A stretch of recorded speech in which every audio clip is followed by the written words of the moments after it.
when God walked me through the two-step. And this happened fairly recently when we were ministering in Las Vegas. It was a School of the Spirit type of ministry. And I was supposed to speak, I forget if it was a Sunday or a Wednesday, it doesn't matter. But I was supposed to speak on whatever God gave me, and so I spent some time soaking in the presence of God, and I looked for God to give me some kind of direction. And here's what he told me. He said, go to the meeting, get into the flow, and when you do, I'll give you what to do. Well, I was planning to go to the meeting anyway. We were both going to be there. I mean, that was hardly news. And so I went to the meeting, and the worship took off, and it was spontaneous prophetic worship, and I just entered into the flow of it, and wouldn't you know, while I was singing a song of free worship to the Lord, he spoke to me what I was supposed to do. And what he told me made me uncomfortable, and that's often what happens when God gives you a first step. It makes you a little uncomfortable sometimes. But what he told me to do was to call Joanne up to the front and say, I sense that God's going to give some words of knowledge for healing, and I believe he's going to give some of them to you. So I'm going to let you call out whatever you're sensing. Here I was about to put her on the spot like that, and I thought, okay. It took me back to my wedding vows. I thought, now, is that something that Christ would do with me? Would he put me on the spot like that? It didn't take a second to think that one through. I thought, yeah, he would. So with that in place, I knew that I was supposed to call Joanne to go on up there. So when they asked me up there to speak, oh yeah, and the other part, I was supposed to be at the keyboard and just playing some spontaneous worship. And so that I was prepared to do, and I went up there and announced what was happening. And I called on Joanne, do you want to tell this part, how you went up there, and even what went through your mind when I called you up there? Well, the first thing that went through my mind was total disbelief. He's the preacher. I'm not used to him calling me up there. Sometimes I step up there if I have a word or it's appropriate, and I always have permission when he's ministering to do that. But this time, I was on the spot, and I walked up there. I had absolutely nothing. But it didn't matter. I figured, hey, if God doesn't give me something, he's God. Then all I have to do is just sit here and wait. So I sat down on the stool with the microphone and waited. And I got a word of knowledge. It wasn't something magnificent. It was something small. And called it out. And somebody was healed. Well, Dennis Walker was standing behind me, and he is the head of the Dunamis School in Las Vegas. And I tried to give the microphone to Dennis. I wanted to hand it off and get out of there as quickly as I could. And Dennis put his hands on my shoulder and he said, this is a school of the Spirit. And so at that moment I wanted to, I didn't have kind thoughts towards either of them. So I sat there and I waited. And then the Lord began to pour words of knowledge into me, and I was totally surprised. People came up and they were prayed for, and we had a great time. God really blessed it. So I'll let you finish the story. That's my part. Well, you know, after that, there were some other things that flowed, but now the two-step happened to me, and it also happened to Joanne. Because you know, it's one thing to say, I'm going to put my wife on the spot and I'm going to have her come up here and flow in the word of knowledge. Well, maybe everyone sitting in the room thinks, well, this is her gift and she's used to doing this. But it wasn't her gift that she was aware of at that time. Of course, the other thing of it is, if Christ lives in you, any gift he has can come tumbling out of you if the situation demands it and if God calls for it. So you never know what gifts are going to come tumbling out of you. But anyway, she could have come up there and decided to be mad at me and say, I can't believe you've put me on the spot like this. I can't believe you've done this to me. And she could have locked up by focusing on herself or focusing on me. She could have focused on me in a very negative way if she'd wanted to.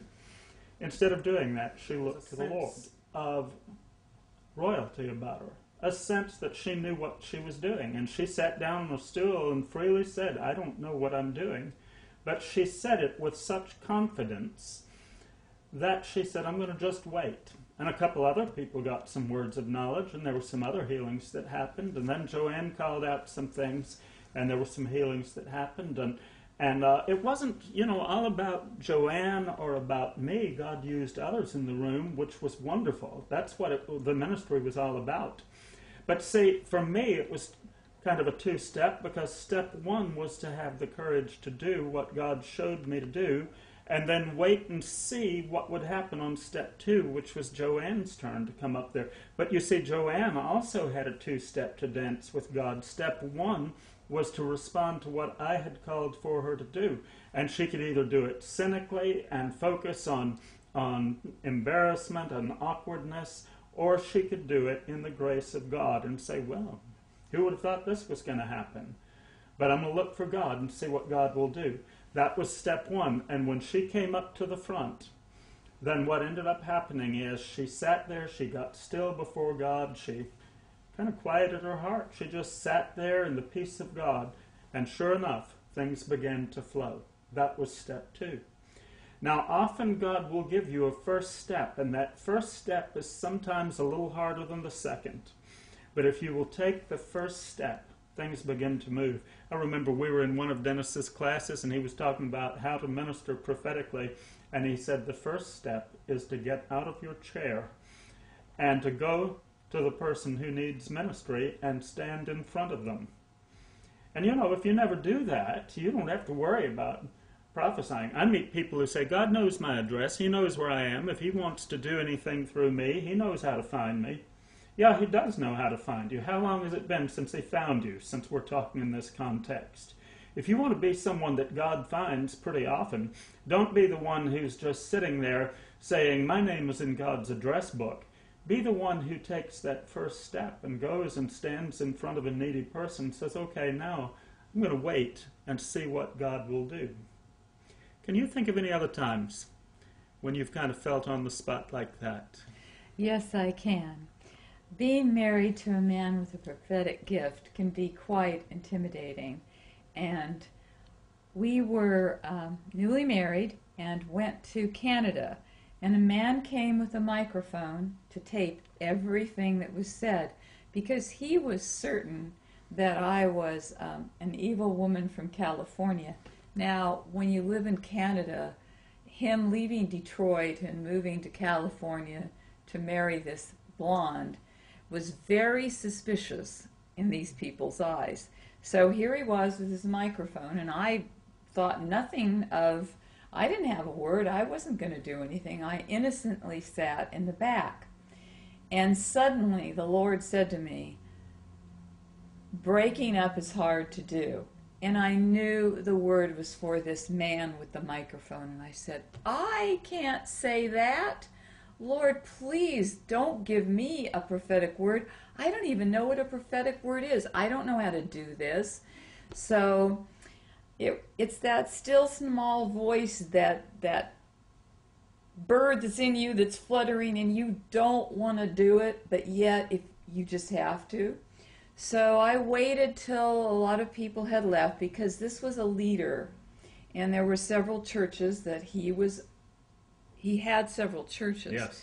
And so I wanted to be sensitive to that. I didn't want to speak it out publicly. So at the end of the meeting, when most of the people were gone, I went up to him and I asked his permission. And I did it quietly. I didn't blare out over the microphone. Breaking up is hard to do, but I gave him a word in private. And he was in tears because it was a true word, because his churches That's were the other thing, because the first step was to go and give that one simple line.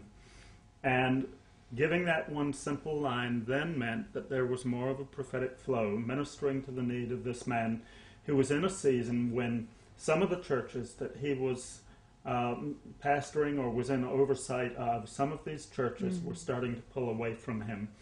And so it became a ministry time that seemed to be somewhat profound, and The man wept through most of the ministry time, if not all of it. It's been a few years, and it's hard to remember if he wept the whole time.